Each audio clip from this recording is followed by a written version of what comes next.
Hi అండి, నమస్తే. Welcome back to my channel అమ్మమ్మ చేతి వంటలు. ఈరోజు మనం తయారు చేసుకునే రెసిపీ గుంటూరు స్పెషల్ అయిన కారప్పొడి అండి. ఈ విధంగా కారప్పొడి తయారు చేసుకొని వేడి వేడి ఇడ్లీ మీద వేసుకొని 1 టేబుల్ స్పూన్ నెయ్యి వేసుకొని తింటే చాలా టేస్టీగా కమ్మగా ఉంటుంది. టిఫిన్స్లోకి ఎప్పుడు చట్నీలే కాకుండా ఈ విధంగా కారప్పొడిని ఒక్కసారి తయారు చేసి చూడండి, చాలా టేస్టీగా కమ్మగా ఉంటుంది. అదేవిధంగా తక్కువ టైంలో ఎక్కువ టేస్ట్తో ఎలా తయారు చేయాలో ఈరోజు చూద్దాం. ముందుగా ఈ గుంటూరు కారం తయారు చేసుకునే దానికి స్టవ్ వెలిగించుకొని ఒక ప్యాన్ తీసుకొని అందులోకి 1/2 కప్పు కందిపప్పు వేసుకోవాలి. ఈ కందిపప్పుని ఒక 2 మినిట్స్ మంటని లో ఫ్లేమ్లో పెట్టుకొని ఫ్రై చేసుకోవాలి. లో ఫ్లేమ్లో పెట్టుకొని ఫ్రై చేసుకుంటేనే కందిపప్పు ఈక్వల్గా ఫ్రై అవుతుంది. ఈ విధంగా 2 మినిట్స్ ఫ్రై చేసుకున్న తర్వాత అందులోకి 1/2 కప్పు పచ్చి శనగపప్పు వేసుకొని ఈ శనగపప్పుని కూడా మంటని లో ఫ్లేమ్లో పెట్టుకొని ఫ్రై చేసుకోవాలి. ఈ రెండు కొంచెం ఫ్రై అయిన తర్వాత అందులోకి 1/2 కప్పు మినప్పప్పుని వేసుకోవాలి. మనం వేసిన పప్పులన్నీ ఈక్వల్ క్వాంటిటీలో వేసుకోవాలండి. ఈ విధంగా పప్పులన్నిటినీ మంటని లో ఫ్లేమ్లో పెట్టుకొని మంచి కలర్ వచ్చేంత వరకు ఫ్రై చేసుకోవాలి. చూస్తున్నారు కదండి, ఈ విధంగా బాగా ఫ్రై అయిన తర్వాత ఫ్రై అయిన ఈ పప్పుల్ని ఒక ప్లేట్లోకి తీసుకొని పక్కన పెట్టుకొని బాగా చల్లార్చుకోవాలి.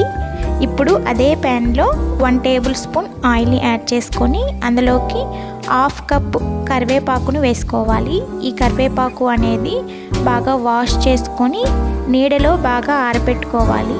ఎక్కడ వాటర్ అనేది లేకుండా బాగా ఆరితే కరివేపాకు చాలా క్రిస్పీగా ఫ్రై అవుతుంది. ఈ విధంగా కరివేపాకు మంచి క్రిస్పీగా ఫ్రై అయిన తర్వాత అందులోకి కారానికి తగినన్ని ఎండుమిర్చిని యాడ్ చేసుకోవాలి. ఈ ఎండుమిర్చి అనేది మీరు తినే కారాన్ని బట్టి ఎక్కువ తక్కువ అనేది అడ్జస్ట్ చేసుకోవాలి. ఈ ఎండుమిర్చి వేసుకొని ఈ ఎండుమిర్చిని కూడా బాగా ఫ్రై చేసుకోవాలి.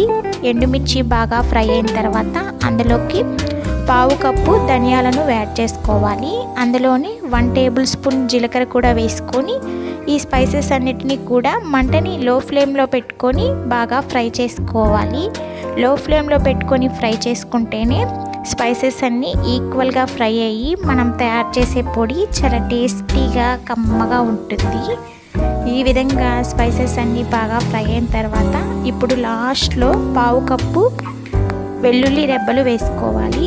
ఈ విధంగా వెల్లుల్లి రెబ్బలు వేసుకొని స్టవ్ ఆఫ్ చేసుకొని ఈ మిశ్రమాన్ని చల్లార్చుకోవాలి. ఆ మిశ్రమం చల్లారే లోపల మిక్సీ జార్ తీసుకొని అందులోకి మనం ముందుగా వేయించి పక్కన పెట్టుకుని ఉన్న పప్పులు, టేస్ట్కి సరిపడినంత సాల్ట్ వేసుకొని మెత్తగా గ్రైండ్ చేసుకోవాలి.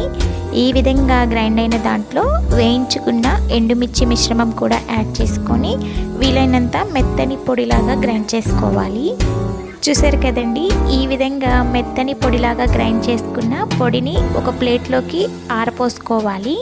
ఈ విధంగా ప్లేట్లోకి ఆరపోసుకొని ఈ పొడి బాగా చల్లారిన తర్వాత ఒక బాక్స్లోకి స్టోర్ చేసుకుంటే ఒక 1 మంత్ వరకు నిల్వ ఉంటుంది. అంతేనండి, ఎంతో టేస్టీగా కమ్మగా ఉండే గుంటూరు కారం రెడీ.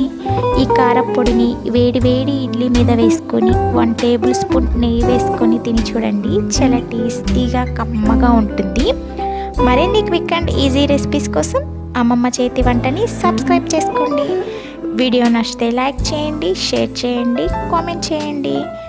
కొత్త వారు ఎవరైనా చూస్తున్నట్లయితే సబ్స్క్రైబ్ చేసుకోవడం అస్సలు మర్చిపోకండి. Thank you for watching.